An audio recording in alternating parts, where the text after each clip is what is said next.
I'm finally back, and as you guys can see, I don't have any blueprints. So, if we go to all blueprints tab, you can see that I don't have here, I don't have any in workshop, and I do not have any blueprints in these tabs that I have created. And you might be wondering, why is that? Well, that's because I have finally successfully created my blueprints and made them into a mod. So I'm going to show you guys how to download my blueprints and use them for yourself, and how to also use the labels that I have set out, which are basically these tabs right here, if you want to use the same exact ones as me. But that's really optional. You can put whatever blueprint and whatever label you desire, or whatever one makes the most sense for you. So first thing I'm going to do is go back to the main menu, and you can find my mod by going into the mod store and then searching up my name, and then it's called JKL51's Blueprints. But usually I just search up JKL51's, so just to keep it easy, or just JKL51. And then as you can see, I have this mod under the same name, and the name of this mod is JKL51's Blueprint in full. So then once you find the mod, you can actually subscribe to it. But let me just talk about the description. So the description of this mod explains pretty much how to use the blueprint and has a quick summary of it. But actually, I think it would make more sense for me to go into the Steam page, because I do have this in the Steam workshop. So because this is a blueprint that I made by uploading it manually, when you do subscribe to this mod, you're not like directly, you're just kind of like downloading the files that I've uploaded, and these files are definitely safe. So let me just pull this up really quickly. Okay, so this is my mod on the Steam store. As you can see down here, it has JKL51's blueprints, and then I have a link right here where you can just download the mod from Nexus mods, and you would just download that as a file if you don't have like Steam version of ACS. So if you're using a GOG or like a standalone version, then you can just go to files, and then you can download my blueprints right here. And then where you would put these mods at is inside your local ACS mods folder. So let me first show you guys what that would look like. So once you download the mods, you have to add them to this folder right here. So basically where we have our save files, just one folder up, and then go to mods, and then this is where you would install the local mod. So it would just sit in here like this if you were doing it through Nexus mods. However, if you download it through Steam, then it's actually going to create a folder with the same ID or the same name as this ID, and download in your Steam folder. And then that's how you would download it, and then that's how you would locate it. So anyways, let me just go into the description. So basically this mod is a simplistic version. It contains a list of simplistic blueprints which I have set up. Everything is made out of like wood, jade, marble, spirit stone, things that are really easy to get regardless of which stage you are at the game, and all of these mods work perfectly fine, and they pretty much just do what they need to do. So let's go down here and then go to the labels organization. So right here in this section, I have a list of all the labels that I've assigned for my blueprints. So I have these labels. So I have a label called sweep, and then right here, this is just a description of the label. You don't need to add in a description. I don't think, yeah, there's no UI that allows you to add description. So this right here is just a description of like the thought process that I was going through when I was creating the labels. And then right here, I have this label assignment section, which has the name of each of my blueprints and the label that you would put them under. So the label is usually the last word, so that's how you would know. And then if you go into blueprints, then it'll be like this in perfect order. So, or at least, I don't know if it's in perfect order for me, but hopefully it is for you as well. So first, let's subscribe to the blueprint. So I'm just going to push subscribe, and as you can see, it says Modstore engine contents of workshop. User generated contents are created by players. These contents may affect game experience, included but not limited to blah blah. So basically saying like we don't take part in the creation of this shared content. So that's okay. I promise I'm not trying to send you guys a virus. One thing about this mod folder is that it does actually have one extra thing, which is a save file, that I use to create the blueprints and the round of illusion. So now that I've subscribed to the mod, I'm actually going to activate it and then restart my game. And I mostly want to restart my game because I don't think the folder is going to pop up. So actually, let me try to do that. Let's pull this up. So if I go back and then I go into the Steam Workshop folder, then I would go to Steam, Steam Apps, and then Workshop, and then Content. I only have one game where I have mods. You might have multiple folders, but it should be this right here, assuming that this is the ID for ACS. And then if I search this ID up, so that process must have downloaded the folder.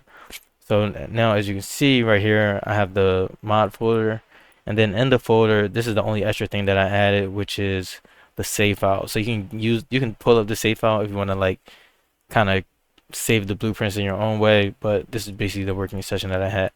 But most cases you probably won't need to do that. And then besides that, it's just all the folders of the different blueprints that I had, and then I had these two that I zipped up that I forgot to clean up, so sorry about that. These zip files are definitely not needed. So yeah. So then if you go into the game after you download the mod and then you go here and turn it on, as you can see, it doesn't have the word activate. It means it's already activated. And then you can go in the game and use these blueprints. So let me go into here and then load game. So this is the same as the save file from before, but this is what all of the blueprints cleared out. All right, so now that I load up the game, we have the blueprint, but it's not in the workshop because of the way I uploaded it, so which is actually better. So it actually pops up in your list of all blueprints, and for some reason it does properly populate in my tabs, but I don't think that if you create like these tabs, it's gonna pop up for you. So you have to manually create your own. So as you can see, we have all of the blueprints, and yeah. So this should give you access to the blueprints that I use. And now I'll show you guys how to follow the guidelines in terms of like adding as a tab. So right here, I have a list of all of the label assignments, and it's all in order. So as you can see, this says chief fountain and this says chief fountain, and then it says array. So you put this in the array tab if you want to use the same exact labels that I do. And then I have root range. This should be in a tab called roots. Whatever is fire, this should be in a tab called tribs. So all of these are based on tribulations and so on and so forth. So I hope this is like pretty straightforward. You just have to figure out like, or just look at it and then just assign it to the tab or create the tab if you haven't already. Just doing this little button right here, which is labeled blueprints. And then if you want to make this easier on yourself, if you have Notepad++, then you can actually like stick it to your screen. So I can show you what that looks like. So like right here, I have Notepad++ up, right? And then I can click on this and press F12, and then that keeps Notepad++ up forever. So now I can click around and then go to label, and I can move this over, and then I can go from the Steam page or from the Nexus mods page and just copy this down right here after making the labels. But I already have my labels created, and then just paste it, right? So now I can move this out of the way. So now I know, okay, chief fountain, I want to click on this, and then I can assign it to the correct label, which is array right here, and then just go through like this. And you can get Notepad++ by just Googling Notepad++ and then download it from there. But yeah, you just load it up and you press F12, and this is just going to stick it to your screen. Or if you have any other application that you can use to stick it to your screen, then I would recommend it like that. So yeah, finally, after many months, maybe even a year of people asking me, do I have like my blueprints uploaded? And the answer is always no. I finally can say yes. You guys can now download all of my blueprints and use them in your game, and hopefully they'll help out. If you want to know what each blueprint is for, then you have to watch my last video, which is pretty long, but yeah. They're all pretty self-explanatory. I can try to go through them, but in a little bit less depth. This sweep blueprint right here is just for sweeping up the map, like when you first start. If you put like tic-tac-toe on like foliage and all these other like grass and trees and stuff, then it automatically just deletes it. So I just use that as just a quick way to clean up my sec, and then I will double click on this and then hit demolish. So I pretty much always need that in the start. This right here is Shend. It has all of the breakthrough rooms that I have for the Shend disciples. So this is like the OG one, which most people use for the Shend breakthrough room. This one is really good, and then this is the main one that I use, just because this is just something that I created and I really like it. So I have that, and then I have this right here.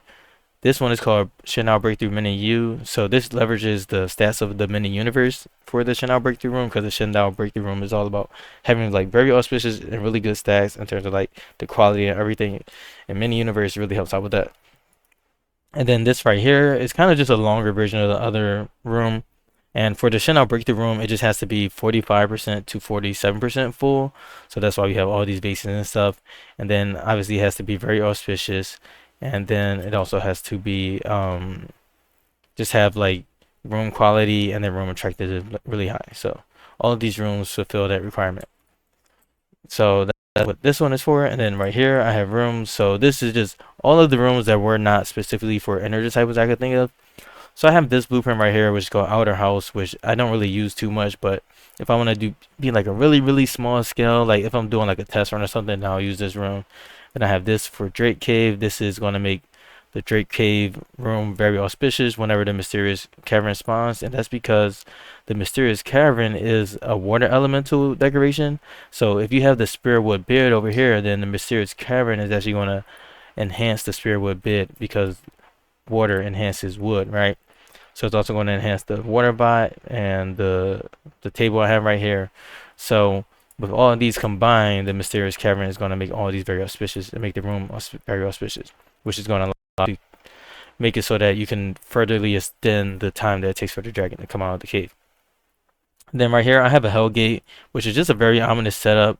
It's marble and then everything else is wood. So the wood items are counteracting the marble hellgate, and I have some other wood items counteracting like these marble tables and everything, and that's going to make the hellgate very ominous. And if I'm talking about feng shui and it's not really showing up here, it's just because in the realm of illusion things take a little bit longer to update. So I could try to let this run, but I don't really want my game to become like dark time. But yeah, these are not getting bonuses. They will be getting like debuffs, thus making it very ominous. So demolish this, and then right here we have the disciple house. So this is just like my standard house that I always build, which can house all of my disciples. So this is like I guess a lesser version where it's like less materials cost spent. So this can support 1, 2, 3, 4, 5 inner disciples, because inner disciples don't like to be in the same room as other people. Then this could support 8 outer disciples, and the outer disciples don't mind being in the same room. So this is the structure that I have set up, but it's also set up in a way that you can expand it to be like the final form, which is this one right here, which is this disciple house. This is usually why I like to have it as, so that's like the final form of it. So that's just like a easier or a lower cost form of this disciple house if you want to start off low. But usually I just make the full thing, and then if you want to build it, you just follow the pattern like right here.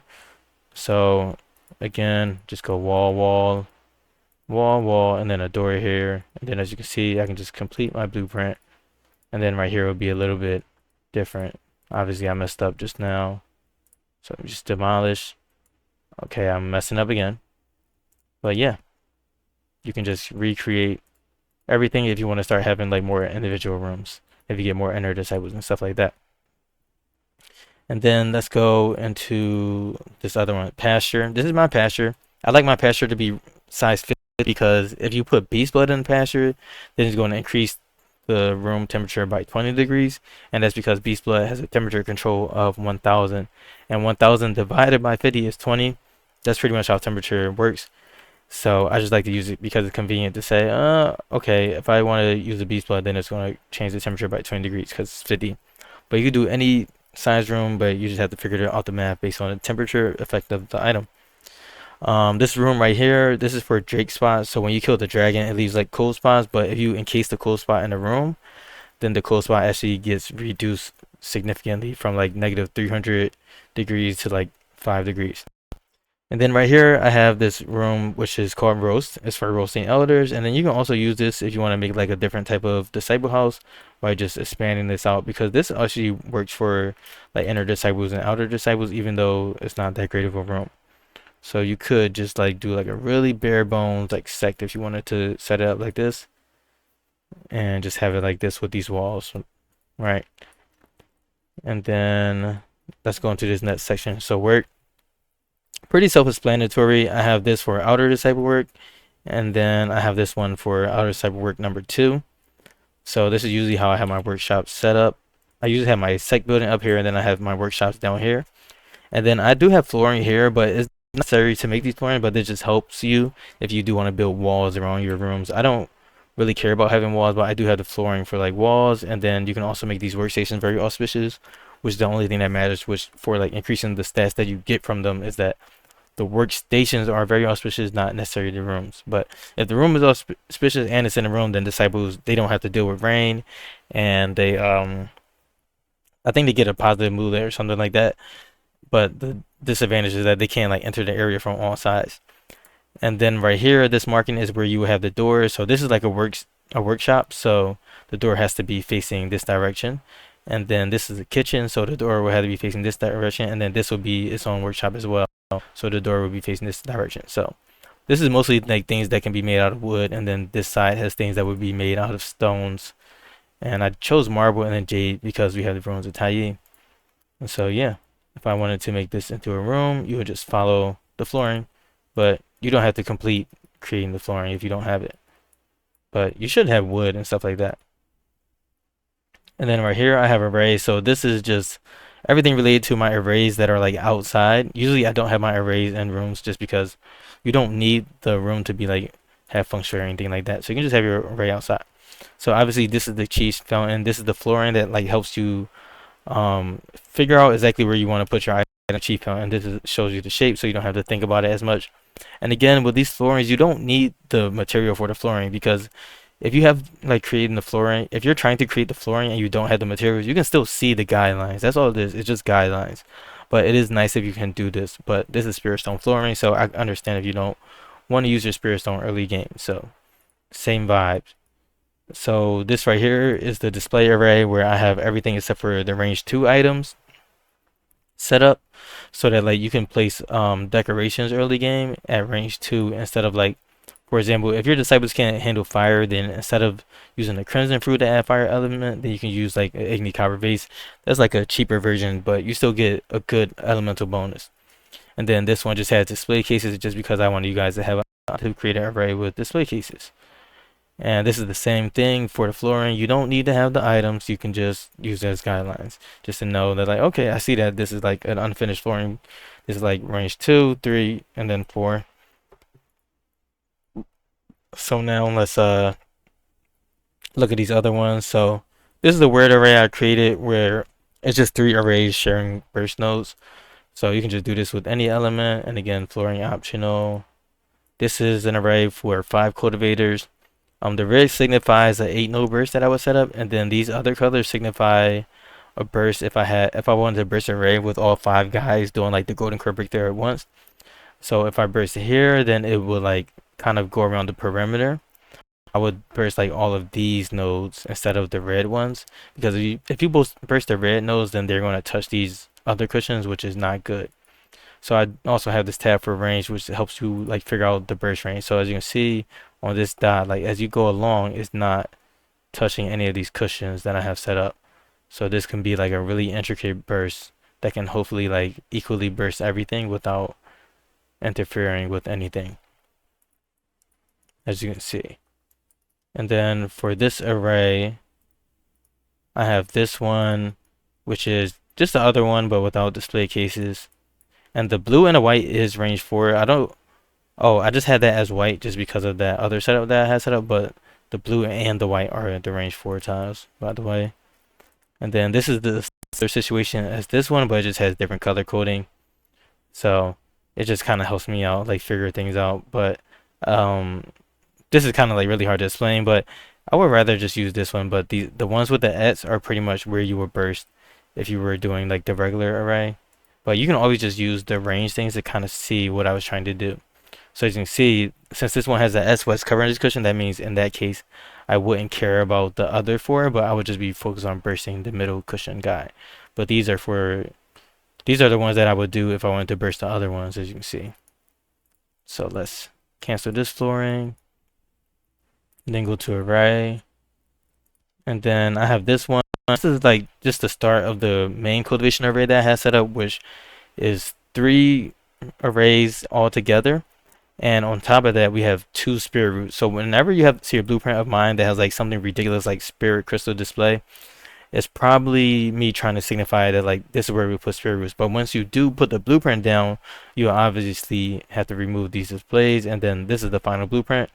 Then I also have color coding here. So the spirit roots, they take up 9 tiles. So I was thinking to have the sage fruit and the ultra essence here, because disciples can get certain epiphanies from them being within range. And then I also have blueprints in here to test the range of the spirit root. And again, it's using display cases. So as you can see, all of the cushion tiles, which are these middle tiles, are within range of this one, and they are all within range of this one. Or maybe, yeah, this one right here. I'm like, huh? But I wasn't focused on a white center. So yeah. So that was something that I had set up. And then this also has some leisure stations, but that's outside, so that's why it's in the array section. So then if we go into the tribulation section, this is the tribulation, the blueprints I use for tribulation suppression for the demigod tribulation, the lifespan tribulation, and the attainment tribulation. Those are all tribulations that you would do at a later cultivation stage. You don't really need to have tribulation suppression runes for the shapeshift tribulation, because the shapeshift tribulation has all 5 different elements. So it's really impossible to pretty much just suppress it, because you can't like mix and match it. You know what I'm saying? So it's all 5 elements. But when you do the demi lifespan and attainment tribulations, they're all 1 element. So you know exactly which set of tiles you should use to counteract it, which are the counteractive tiles. So that's why I have the names like this. So if it's a fire tribulation, then you want to have water tiles. If it's earth tribulation, you want to have water, etc., etc. And then once I do add in these blueprints, I also create like a storage area where like you can't put items down, but so I'll just filter out all of these items, right? So no disciples actually bring items to the storage area. And then I'll also probably do like relics only, large fish only, something like that, something ridiculous. And then I know that this is the tribulation for fire, because this is my ice crystal one, so I'll actually rename the storage to like fire or just water, whatever one makes more sense to you. For me, fire makes the most sense, because I'm like, okay, if I'm doing a fire tribulation, then I want to go here. So it's like, okay, fire tribulation, then go here and do the tribulation to like weaken the tribulation. So that's pretty much how I have it set up and how I handle it in game. And then for the other tribulation, same song and dance, but for the wood one, there's actually 2. So this is the most optimal wood one, but it's using bamboo, which is locked behind the Panda DLC. So if you don't have the Panda DLC, then you might not see this blueprint. So then I also have the second best one, which is spirit wood, and everyone has access to spirit wood. So that's why there's 6 instead of 5. So now if I go into the range, this is what you can use to like just determine different types of ranges. So this is like a range 4. So this can help you determine the range of influence for a range 4 item once it is bursted, or once it has a tic-tac-toe on top of it, which simulates the item being picked up and then dropped down. So anytime you like put an item in a cultivation array, you can like see the range of its burst. So like, for example, if I put an array in here, so if I did like this 8-node array, then I went to range. We typically use spirit wood as our items to burst the array. So as you can see, in these 8-node burst spots, assuming that spirit wood, which is range 4, and these spots, I can use this to double check that it's not attacking the middle cushion, because that's how a burst works. And then besides that, you can also see that there are many alternative spots where you can put the spirit wood in a golden array, and they vary in terms of how optimal they are, but it's honestly not that big of a variance. So that's why I also have different arrays where like for example, for this one, my 8-node slots are here where I have them as marked as red. So if you go to range again, you can see the same thing. So I just have it like set up like differently, just because I know that it's fine, because it's still not touching it. So it doesn't have to be exactly how everyone has it. And then let's go back into here. So yeah, that's pretty much how I have it set up.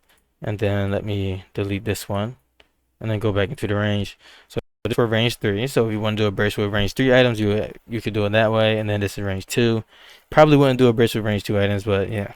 Then I have this right here, which is showing you the chi gathering range of cultivation items. So this is like if you have items in the cultivation array. The chi gathering range is different from the bursting range. The bursting range is square shape. The chi gathering range is circle shape, as you can tell. So this is where you would figure out where to put your cultivation items all the way up to chi gathering level of 9. which is an immortal body. So then in this tab, I have everything that I use for related to spirit roots. So right here, this is signifies the range of influence for a spirit root for cultivators to get epiphanies from them. And then this right here, I have just to signify just how much space a spirit root would take up. So that's pretty much self-explanatory. And then on top of that, one thing to note is that I do have this right here, which can signify the fertility range of the spirit roots. So as you can see, this fertility range of the spirit root is about one tile less than the range of the symphonies that the cultivators can get. So this is for like plants. So spirit roots, if they're blessed or cursed, then they'll increase fertility. So it's just interesting to know. But it's like one tile less, but obviously it's circular, so the corners don't get counted. So that's something to think about. And then for this one, I have just my typical spirit root setup. So usually I'll just put my 6 spirit root or 5 spirit roots anywhere, and then I have 6 of these because we can choose where we want the gnarled vine to be, whether it be on the left side or right side, because they can be used to boost the fertility of the other 2. But this is usually what I use when I plant my spirit roots, because I usually don't try to grow them. I just try to feed them bodies so that we can get soul gems, kind of like a Hellgate.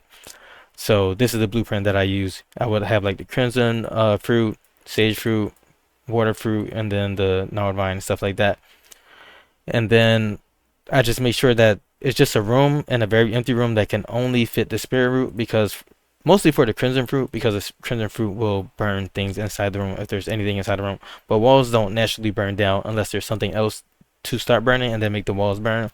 And then besides that, the spirit roots are kind of hard to like really notice. So there's a lot of times where I'll make a mistake and cut down my spirit roots.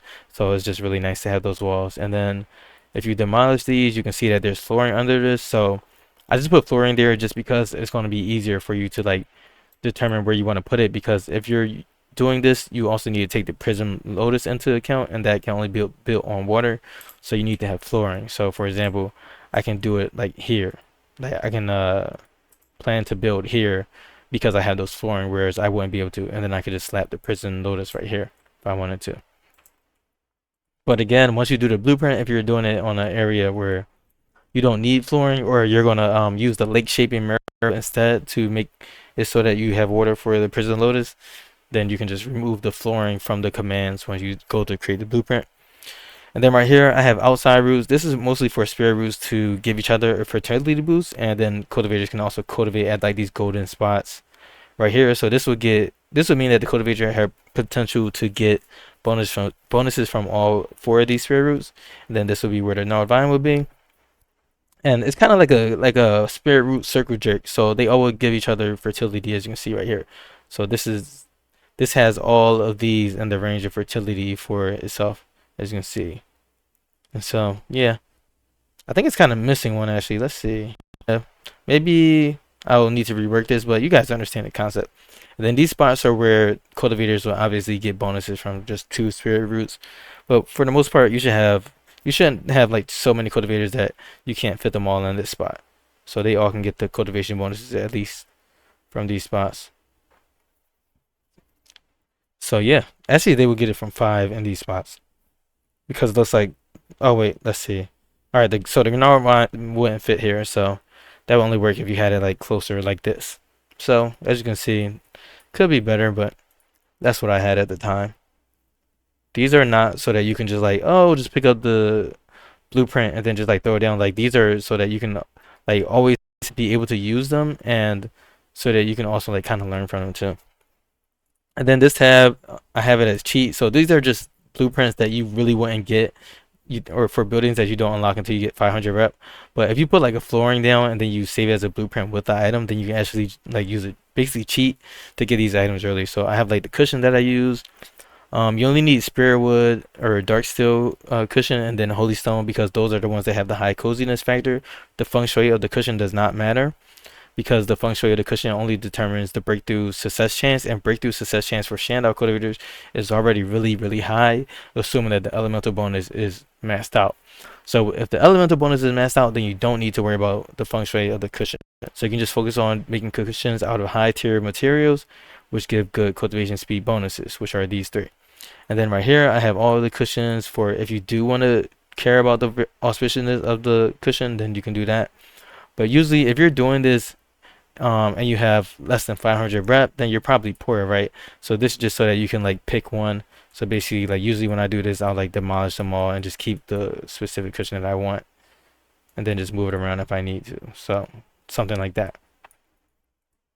And then this right here, this is for thought shards. This is for hearing thunder and hearing earthquake thought shards, the ones that increase cultivation speed.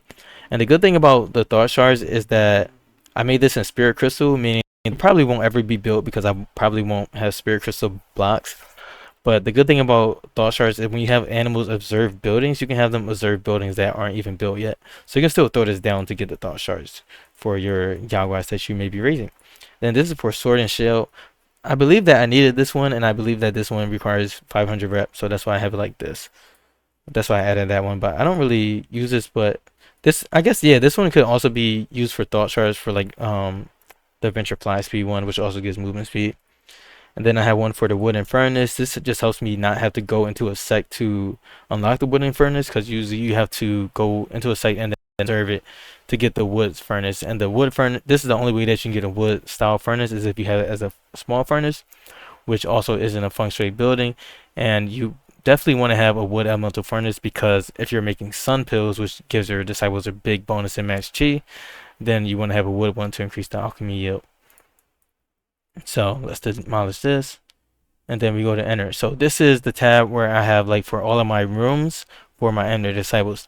So right here I have this room for Shend disciples. Shend are gods, so they don't want to be too happy and they don't want to be too sad. So the room for the Shend disciples just has to be very basic, nothing bad, nothing good, common, normal, devastated, whatever. So this is the room that I determined for is best for my Shend to minimize their moodlets. And then this is another one. It has a double door, so it kind of is like slightly auspicious because there's a feng shui leakage towards it.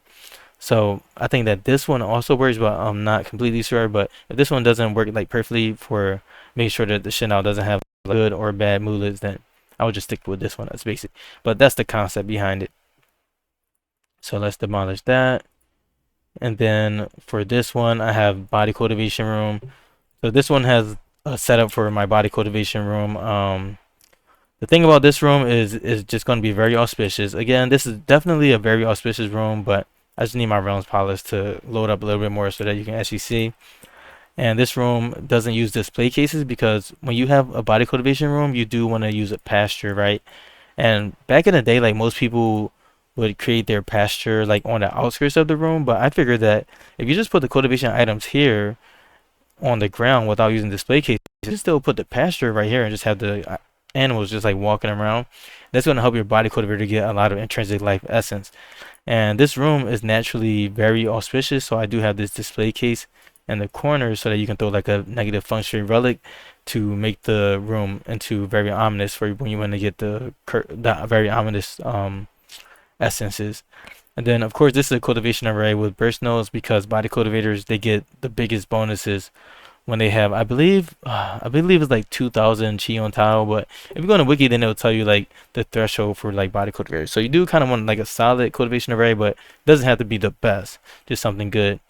And then we have this gold table so that the cultivator can get leisure when they need to, and same for the zither table. And then we have a square table right here so the body cultivator can eat. Same with this bird cage, and everything is set up so that the feng shui will be beneficial so they can become very auspicious. So actually, let me just run my game a little bit and see if this changes. Well, I know it's going to change the very auspicious. And then of course we have these tombs right here, and these tombs are fire elemental, because I'm assuming that right here would be spirit wood.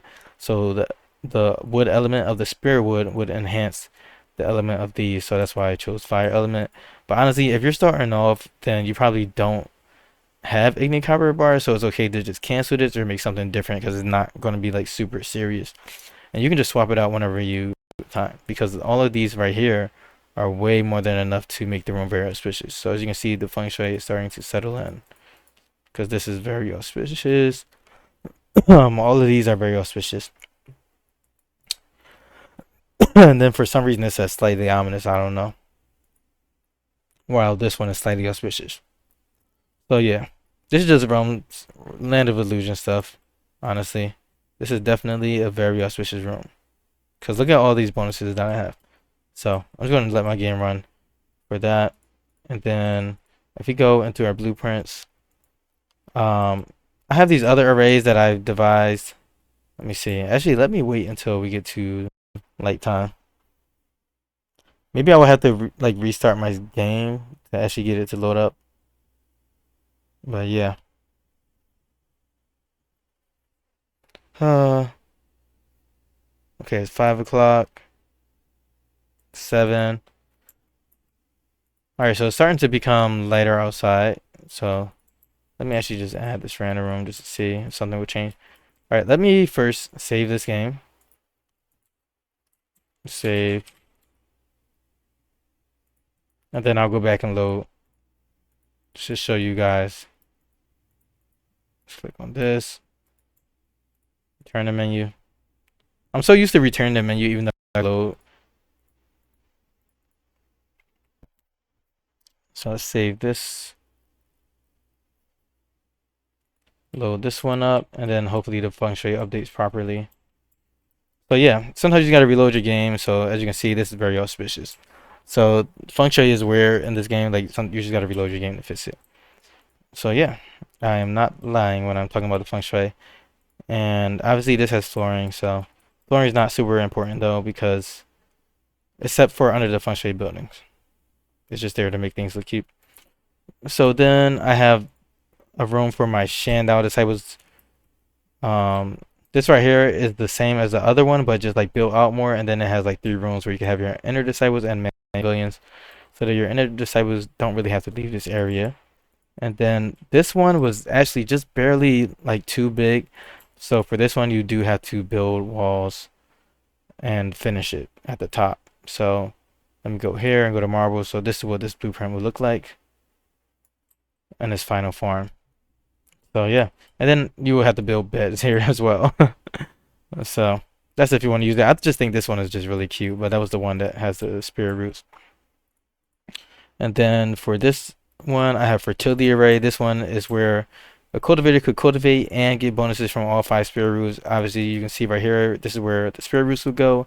And then this also has a fertility range indicator. So this is where you would have your plants. Obviously, you wouldn't have these floorings actually generated. You would probably double click and then destroy the flooring. But this is just so that I know that I'm within bounds. And then you would just grow plants over here if you want these plants to grow like really fast. But it's kind of annoying because you still had to make sure that spirit roots also grow. And then I did just notice that these rooms do not have walls. I'm sorry, guys. I mean, they don't have doors. So I'm sorry about that, guys. You're going to have to add doors to that. It's imperfect, but it's okay. Just make sure to add doors to that one. Kind of messed up on that. Sorry about that. And then I have this array, which is like a final array. This one does have doors. So this is with less emphasis on fertility and more about like the burst nodes. So this is where you would put the burst nodes just based on wanting to use this and also have 4 cultivators cultivate at the same time. So as you can see, we can go to range 4 burst and just see like you can see what I was doing. So the red one was for you to do the burst on the well, actually not the red one. This is I think the red one's was for a 3 node burst, but right here this is for a 4 node burst. Obviously, this is for a 4 node, not a 4 node burst of range 4 item. So like spirit wood.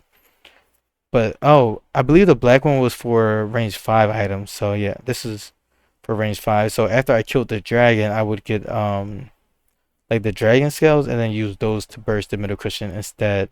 Just because I just have a lot of walls around here. Because I also want to like do fertility with the spirit roots. So yeah. So those are just range indicators and it also allows you to cultivate at the same time. So this one right here has a very similar story, but it's more square. It's using 4 cultivators at once, but it's also trying to make sure that they all get their own like setup. And then this also wants to use IMB, so immortal bodies, which have range 9. So if I go into range, you can see they all would kind of have their own array centered around them. It's very weird. It's a very weird concept, honestly. But as you can see, it's basically like 4 arrays together. So all 4 cultivators would technically have their own array, and then the IMBs would be supporting those cultivators right here. So this would be theoretically all IMBs, and then IMBs right here, and then spirit roots, and then like a full set of cultivation items in their array. So just probably just I don't know. I don't even know how this would work, honestly. it's just a crazy concept that I thought of. Most likely, I probably would do like a more watered down version of this where it's just like one. But if you guys want to expand on this, then this is just like you have everything you need. So you have range 9. You can just make this centered around just one thing. But I do like how symmetrical it is as well. So yeah, that's the final Enter Disciple one. And yeah, that pretty much sums up all of my blueprints and how to download my blueprint mod, create the label, and everything is explained. So I hope you guys are able to utilize this. I hope this helps you guys out with being able to create blueprints on the fly and stuff like that. And I hope that you guys enjoy this. Thank you for watching, and I'll see you guys in the next video where I will be probably starting a new series. So yeah, later.